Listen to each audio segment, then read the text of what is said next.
Here is something the AI hype never tells you because it works against the pitch. The company that makes Claude did not build one tool for everyone.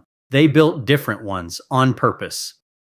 So when you hear AI is for everyone, and then every tutorial you open is full of code, no wonder it feels like a bait and switch. The everyone in that sentence quietly meant developers. Except it does not have to.